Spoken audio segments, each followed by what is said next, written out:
ఈ పాకిస్తాన్కి నాకు తెలిసి ఎప్పుడు ఒకటే ఆలోచన ఉంటుంది అనుకుంటా. అదేంటి అంటే ఇండియాని ఎలా గోకుదామా, లేదంటే ఇండియాతో ఎలా సున్నం పెట్టుకుందామా, లేదంటే ఇండియాని ఎలా కార్నర్ చేద్దామా అని. అది ఏ రంగమైనా సరే, లేదంటే ఏ స్టేజ్ అయినా సరే, బార్డర్లో జరిపే యుద్ధమైనా, గ్రౌండ్లో ఆడే క్రికెట్ అయినా, లేదంటే పెద్ద పెద్ద స్టేజెస్ మీదైనా సరే, ప్రతి చోట పోనీ ఈ కార్నర్ చేసి సున్నం పెట్టుకునే పనిలో ఏదైనా పీకేదేమైనా ఉందా అంటే ఏం లేదు. చివరికి అవమానపడటం, ఎర్రిపప్పలు అవటం, ఇంకొక పదం వాడాలి ఉంది కానీ వద్దులేండి, నా సభ్యతని నాపేస్తుంది. ఎర్రిపప్పలు అవటం, లిటరల్గా ఎర్రిపప్పలు అవుతారు. డీటెయిల్గా మాట్లాడుకుందాం. ఇది ఈ వీడియో యుద్ధం కోసం కాదు, ఈ వీడియో కూడా ఒక యుద్ధం కోసమే, క్రికెట్ యుద్ధం కోసం. Let's start. హాయ్ ఫ్రెండ్స్, నా పేరు Anand, welcome to Anand views. మా వీడియోని ముందు లైక్ చేసి చూడండి ఎవరైతే చూస్తున్నారో. అసలుకే మనకి క్రికెట్ వీడియోలు చూసే వాళ్ళు వ్యూవర్షిప్ తక్కువ, బట్ తప్పదు, ఎందుకంటే మన 2026 వరల్డ్ కప్ సిరీస్ కొద్దిగా కవర్ చేసాం కాబట్టి బంగ్లాదేశ్ మ్యాటర్లో మాట్లాడదాం. సో చూసినంత వరకు మీరు లైక్ చేయండి, సో దట్ కొత్త ఆడియన్స్కి రీచ్ అయ్యే అవకాశం ఉంటుంది. కొత్తగా ఎవరైతే క్రికెట్ చూస్తారో వాళ్ళ ఆడియన్స్కి రీచ్ అయ్యే అవకాశం ఉంది. అలాగే కొత్తగా చూస్తున్న వాళ్ళు, సబ్స్క్రైబ్ చేసుకోకుండా చూస్తున్న వాళ్ళు ఖచ్చితంగా సబ్స్క్రైబ్ చేసుకోండి. ఈ విషయాల మీద మీ ఒపీనియన్స్ కూడా కామెంట్ చేయండి. సరే, మ్యాటర్ ఏంటండి, కొన్ని రోజుల్లో వరల్డ్ కప్ స్టార్ట్ అవబోతుంది. T20 world cup 2026. India, Sri Lanka host nations అంటే ఆతిథ్యం ఇస్తున్నాయి. అయితే ఇందులో ఒక ఇష్యూ జరిగింది. ముస్తఫిజుర్ రహమాన్, మన లాస్ట్ 3 వీడియోలు అదే కవర్ చేసాం, బట్ ఒక లైన్లో చెప్పేస్తాం. ముస్తఫిజుర్ రహమాన్ ఇష్యూ అయింది. బంగ్లాదేశ్ క్రికెట్ బోర్డు దాన్ని ఈగోకి తీసుకుంది, తప్పులేదు. సో ఐసీసీకి పెట్టింది. మాకు ఇలా జరిగింది, ఇలా జరిగింది, వేరే విధంగా సాల్వ్ చేసుకుంటూ ఒకలా ఉండేది కానీ, ఇండియన్ క్రికెట్ టీంతో మాట్లాడి అంటే మన బోర్డుతో మాట్లాడి సాల్వ్ చేసుకుంటూ ఒకలా ఉండేది కానీ, డైరెక్ట్ ఏంటంటే మాకు ఇక్కడ ఇండియాకి వస్తే కనుక మాకు థ్రెట్ ఉంది అది అని చెప్పి, అందుకని మా దేశాలు మార్చాలి అది అని చెప్పి, అంటే మేము ఆడే మ్యాచ్లు ప్లేసులు మార్చాలి, ఇండియాలో కాదు శ్రీలంకలో పెట్టాలని చెప్పి ఒక అప్లికేషన్ పెట్టుకుంది. ఐసీసీ రిజెక్ట్ చేసింది. లేదని చెప్పి ఇంకా ఐసీసీ మీద ఫోర్స్ ఎక్కువ పెట్టింది. అయితే ఈ ప్రాసెస్లో బంగ్లాదేశ్కి ఇంకొకరు కూడా సపోర్ట్ చేశారు. వాళ్ళు ఎవర్రా అంటే పాకిస్తాన్ వాళ్ళు. వీళ్ళు తీసుకోక ఆ దేశం సపోర్ట్ తీసుకున్నారంటే వీళ్ళు ఎంతలో చూడండి తీసుకున్నారు. చివరికి ఓటింగ్ జరిగింది. ఆ ఓటింగ్లో అన్ని సభ్య దేశాలు 16 సభ్య దేశాలు అంటే 14 లేదు మార్చాల్సిన అవసరం లేదు, ఇండియా సేఫే అని ఓటేస్తే ఒక 2 దేశాలు అంటే బంగ్లాదేశ్ ఒకటి, నెక్స్ట్ దాన్ని సపోర్ట్ చేసిన పాకిస్తాన్ ఒకటి, ఆ 2 మాత్రం లేదు మార్చాలి అని చెప్పి ఓట్ చేశారు. అయిపోయింది, ఓటింగ్ అయిపోయింది. ఓటింగ్లో కూడా ఫెయిల్ అయ్యారు. దాని తర్వాత ఐసీసీ ఒక 24 hours అల్టిమేటం జారీ చేసింది బంగ్లాదేశ్కి. ఆడతారా లేదంటే దొబ్బేస్తారా, ఏదో తొందర తేల్చుకొని చెప్పండి అంది. 24 hours తర్వాత కూడా వాళ్ళు సరిగ్గా రెస్పాండ్ అవ్వకపోతే వాళ్ళు పీకేశారు, వాళ్ళని బ్యాన్ చేసేసారు టోర్నమెంట్ నుంచి. వాళ్ళు తీసేసి వాళ్ళ ప్లేస్లో స్కాట్లాండ్ పెట్టారు. ఇక్కడ వరకు మనం చెప్పుకున్నాం. అయితే ఇప్పుడు ఏమైందిరా అంటే పాకిస్తాన్ పిక్చర్లోకి వచ్చింది. అంటే పాకిస్తాన్ బంగ్లాదేశ్ని సపోర్ట్ చేసింది కదా, అంటే ఇండియాకి అగైనెస్ట్గా ఉంటే ఏదైనా పాకిస్తాన్ సపోర్ట్ చేస్తుంది. పాకిస్తాన్ బుద్ధి అది. అంటే వాళ్ళ దేశంలో ఒక పాయింట్ ఆఫ్ టైంలో క్రికెట్ ఆడినప్పుడు శ్రీలంక వాళ్ళు అనుకుంటా ఆడినప్పుడు డైరెక్ట్గా వాళ్ళ మీద అటాకే జరిగింది. గ్రౌండ్లో హెలికాప్టర్ల నుంచి శ్రీలంక వాళ్ళు అక్కడి నుంచి తీసుకెళ్లారు శ్రీలంక క్రికెట్ ప్లేయర్స్ని. అలాంటి దేశంలో కూడా క్రికెట్ ఆడేస్తున్నారు ఇప్పుడు. పిఎస్ఎల్ కానీ లేదంటే మొన్న ఛాంపియన్స్ ట్రోఫీ కానీ ఏదైనా సరే. మన దేశంలో అలాంటి జరగకుండానే బంగ్లాదేశ్లోకి ఏదో ఉంది, ఏదో అయిపోద్ది అన్న విధంగా ఏం లేదు, జస్ట్ ఇండియా మీద అక్కస్ అంతే. అయితే మరి సపోర్ట్ చేశారు కదా బంగ్లాదేశ్లో. యాక్చువల్గా వెనక నుంచి నేను అనుకోవటం ఏంటంటే, న్యూస్లో వచ్చింది కాదు, జస్ట్ అనుకోవడం ఏంటంటే సరదాగా బంగ్లాదేశ్లో వెనక నుంచి ఎగేసింది వీళ్ళు అయ్యి ఉంటారు. మావా ఇల్లు అసలు ఎందుకు మార్చడం మేము చూస్తాం, మేము సపోర్ట్ చేస్తాం, మీకు తెలుసు కదా మేము అంత తోపో, అవసరమైతే మేము మ్యాచ్ ఆడమని చెప్తాం, ఐసీసీ వెనక్కి తగ్గిద్ది, భయపడిద్ది, సరేనా మీరు వెళ్ళండి, మేము చూసుకుంటాం, మేము ఓటేస్తాం కదా, మా సపోర్ట్ మీకుంది, మీరు వెళ్ళండి, ఎందుకు మార్చరో చూద్దాం, ఇండియాని అవమానిద్దాం అని చెప్పి నాకు తెలిసి బంగ్లాదేశ్ని వెనక నుంచి ఎగేసి ఉంటుంది.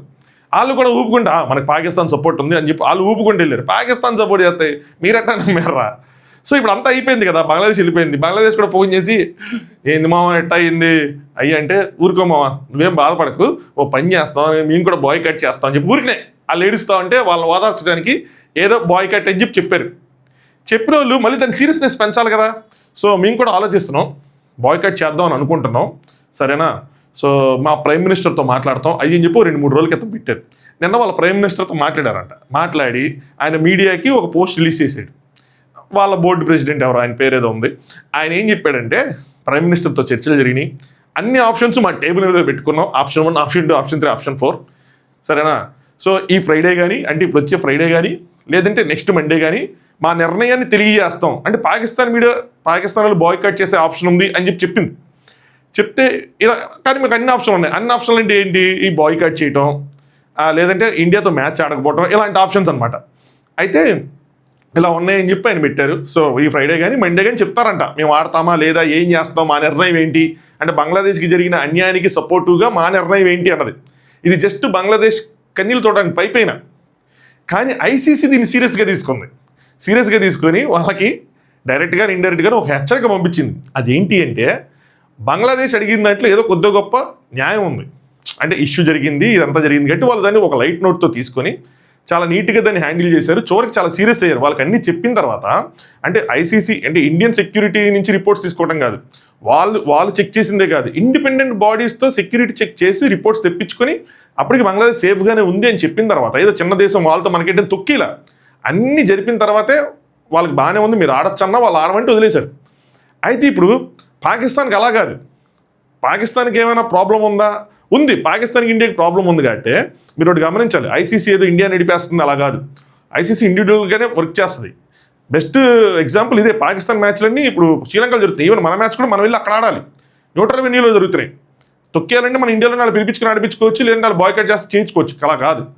ఎందుకు ముందు నుంచి ఇష్యూలు ఉన్నాయి, మనం కూడా వాళ్ళ దగ్గర మ్యాచ్ జరిగిన వేరే చోట ఆడాం, న్యాయం. అయితే ఈ పాకిస్తాన్ సినారీ బంగ్లాదేశ్ సినారీలో కాదు కాబట్టి వీళ్ళు ఇలాంటి మాటలు మాట్లాడితే ఐసీసీ ఏం చేసిందంటే మీ పని ఎలా ఉందా, మీరు తోక జాడిస్తున్నారా, కట్ చేస్తూ ఉండండి అని చెప్పి మెసేజ్. ఏంటి అంటే ఒకవేళ పాకిస్తాన్ కనుక ఈ టోర్నమెంట్ బాయ్కట్ చేస్తే పాకిస్తాన్కి ఐసీసీ నుంచి ఒక 500 కోట్లు వాళ్ళ మనీలో మన కరెన్సీలో అరౌండ్ 315 crores 16 crores మన మనీలో ఏదైతే రావాల్సింది ఉందో అమౌంట్ అది ఆపేస్తాం అన్నారు. అంటే ఈ అమౌంట్ ఎలా, ఎందుకు, ఏంటి అంటే అన్ని దేశాల నుంచి ఐసీసీకి ఆదాయం వస్తుంది. ఇండియా డామినేషన్ ఎందుకు ఐసీసీలో అంటే ఇండియా నుంచి ఐసీసీకి మెజారిటీ వాటా ఎక్కువ వస్తుంది అనమాట. సంథింగ్ సిమిలర్గా ఇప్పుడు మన దేశాలు మన రాష్ట్రాలన్నీ జీఎస్టీ కలెక్ట్ చేసి మనకి ఇస్తాయి కదా, సౌత్ నుంచి ఎక్కువ జీఎస్టీ వెళ్తుందని చెప్తూ ఉంటారు. మనం రూపాయి పంపిస్తే మనకి తిరిగి గవర్నమెంట్ మళ్ళీ సెంట్రల్ గవర్నమెంట్ మళ్ళీ అన్ని స్టేట్స్కి డివైడ్ చేసింది. అందరి దగ్గర నుంచి మనీ కలెక్ట్ చేసి మళ్ళీ వాళ్ళు డివైడ్ చేస్తారన్నమాట. అందుకు మళ్ళీ షేర్ పంపిస్తారు అందరికీ. మీరు ఎప్పుడైనా న్యూస్లో చూస్తే తెలంగాణ గవర్నమెంట్ కానీ ఆంధ్ర గవర్నమెంట్ కానీ ₹1.5 ₹2 ఇస్తుంటే తమిళనాడులో ₹3 ఇస్తూ ఉంటే తిరిగి మనకి రూపాయి వెనక్కి వస్తుంది ఆదాయంగా. ఇదేంది అన్యాయం. వేరే ఉత్తరప్రదేశ్, బీహార్ అలాంటి వాటిలో పావలాలు ₹10 ఇస్తుంటే వాళ్ళకి ₹2 ₹3 ₹5 ₹10 ఇస్తున్నారు రిటర్న్లో అయ్యని చెప్తారు కదా. సంథింగ్ సిమిలర్గా అనమాట. సో ఐసీసీ ఎందుకు ఇండియా డామినేషన్ ఉంటుందంటే మనం కాంట్రిబ్యూట్ చేసే మనీ ఎక్కువ ఐసీసీకి. సో ఐసీసీ ఆదాయం వచ్చిన తర్వాత ఐసీసీ ఏం చేసిందంటే ఆదాయాన్ని డిస్ట్రిబ్యూట్ చేస్తుంది. వాళ్ళు ఆడిన మ్యాచ్ల ప్రకారమో లేదంటే వేరియస్ ఫ్యాక్టర్స్ ఉంటాయి, వాటి ప్రకారం అన్ని కంట్రీస్కి ఎవరైతే సభ్య దేశాలు ఉంటాయో వాళ్ళందరికీ డిస్ట్రిబ్యూట్ చేస్తుంది. అలాగే కొంత మనీని కొత్త కంట్రీస్లో క్రికెట్ ఎంకరేజ్ చేయడానికి ఉపయోగించింది.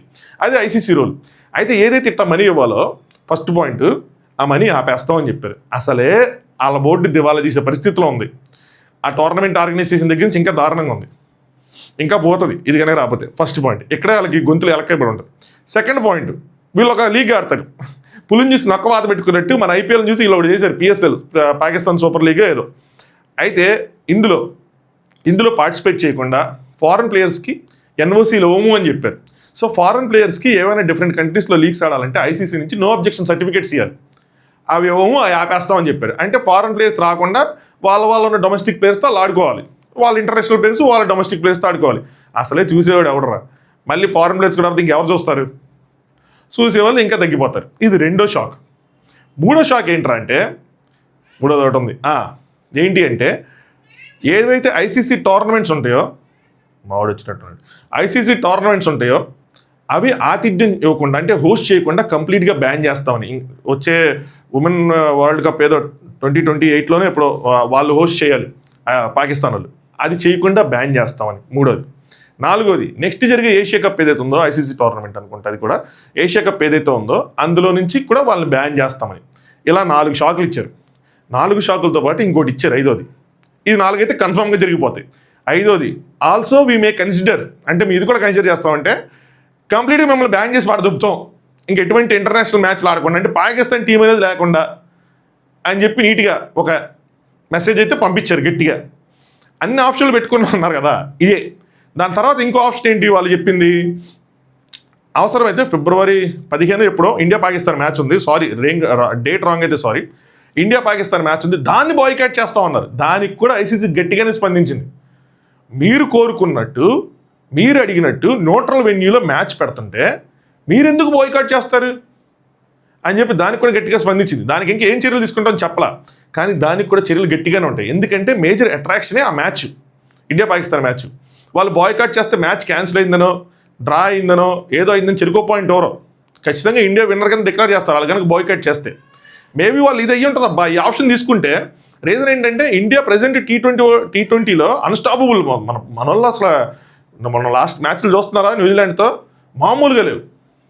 కుమ్మి పడేసి అవతల చేస్తున్నారు, 10 ఓవర్లు టార్గెట్ కొట్టేశారు మొన్న. సో భయంకరమైన ఫామ్లో ఉన్నారు. మేబీ వాళ్ళు భయపడి ఉంటారు, అమ్మో మళ్ళీ ఎలా పరుగు పోతుంది, పద్దాకి వీళ్ళు తాడి ఓడిపోతున్నాను, పరుగు పోతుందని చెప్పి బాయ్కాట్ చేస్తారేమో. కానీ ఐసీసీ మళ్ళీ చెప్తుంది, బాయ్కాట్ కనుక చేస్తే మామూలుగా ఉండదు, ఇలాంటి ఈ శాంక్షన్స్ ఏవోటి ఉంటాయి అవి వేసేస్తాం అని చెప్పి బెదిరిస్తారు ఖచ్చితంగా. సో ఇలా వాళ్ళు ఏదైతే తోక జాడిస్తారో దాన్ని కట్ చేసి పడేశారు, చెప్పారు. సో పాకిస్తాన్ అసలు ఇంచు కూడా ఛాన్స్ తీసుకోదు, టోర్నమెంట్ నుంచి మీ వెనక్కి తగ్గుతాం అలాంటిది ఏముండదు. ఇవన్నీ బంగ్లాదేశ్ కన్నీళ్లు తొడవడానికి పైపైన చేస్తున్న పలుకులేదు, ఏదో మేకపోతే గాంభీర్యం అంటారు కదా, అలాంటి డైలాగులే చెప్తే ఏ ఉండదు, చచ్చినట్టు వచ్చి ఆడతారు. ఎరిపప్ప అమరేంద్ర అంటే ఇప్పుడు ఇవన్నీ మాట్లాడి పాకిస్తాన్ ఎరిపప్ప అయింది, సైలెంట్గా వచ్చాడి, కొండ ఎరిపప్ప బంగ్లాదేశ్ అయింది, ఇలా నమ్ముకొని ముందుకెళ్ళినందుకు. మ్యాక్స్ టు మ్యాక్స్ ఈ పాకిస్తాన్లో ఏం చేస్తారంటే, మనతో మ్యాచ్ జరిగిన రోజు నల్ల రిబ్బన్స్ ఉంటుంది సరా నిరసన వ్యక్తం చేయడానికి, అవి ఏమైనా ధరిస్తారు, ఆ చేతుల దగ్గర అక్కడ పెట్టి ఆ మ్యాచ్ ఆడతారు అంతే, అంతకు మించి పీకేదేం లేదు. పాకిస్తాన్ కనుక ఇండియాతో ఆడకపోతే నష్టం ఇండియాకి కాదు, నష్టం ఐసీసీకి కాదు, నష్టం ఎవరికి కాదు, అది పాకిస్తాన్కే నష్టం. ఆ మ్యాచ్ గెలిచినా ఓడినా పాకిస్తాన్కి లాభం డబ్బుల పరంగా, ఐసీసీ ఆదాయం పెరుగుతుంది, వాళ్ళకు కూడా కొంచెం డబ్బులు వస్తాయి.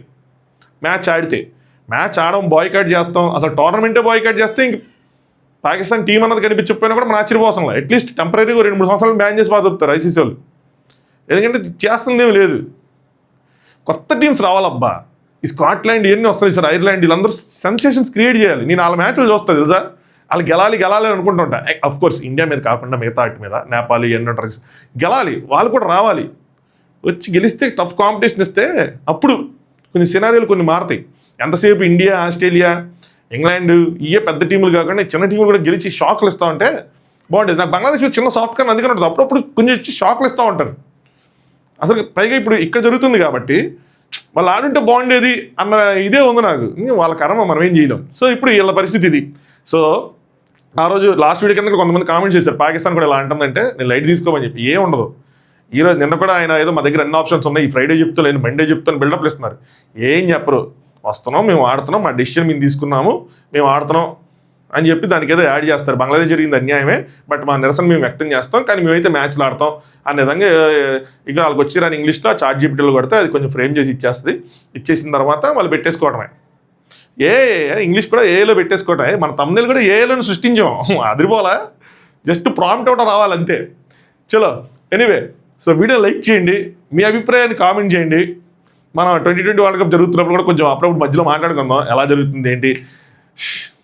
మన వాళ్ళు ఏంటో తెలుసా, అన్ని మ్యాచ్లు గెలుస్తారు, అక్కడికి వెళ్ళిన తర్వాత మెయిన్ మ్యాచ్ వెళ్ళిపోతుంది, అప్పుడప్పుడు ఆ భయం కొద్దిగా లాగుతూ ఉంటుంది. బట్ ఈసారి మాత్రం అన్స్టాపబుల్గానే ఉంటారు, ఈసారి కూడా మనమే గెలుస్తామని అనిపిస్తుంది. లెట్స్ సీ, చూద్దాం. కానీ రోహిత్ శర్మ వీళ్ళందరూ లేకుండా, విరాట్ కోహ్లీ అందరూ లేకుండా T20 వరల్డ్ కప్ చూడాలి. ఓకే, అందుకని ఇవన్నీ చూసి అలవాటు చేసుకుని కొద్దిగా డైజెస్ట్ చేసుకుంటూ ఉన్నాను పెద్ద ప్లేయర్స్ లేకుండా. ఎనీవే, సో మీ ఒపీనియన్స్ని కామెంట్ చేయండి, ఛానల్ సబ్స్క్రైబ్ చేసుకోండి. Good night, thanks for watching Anand views.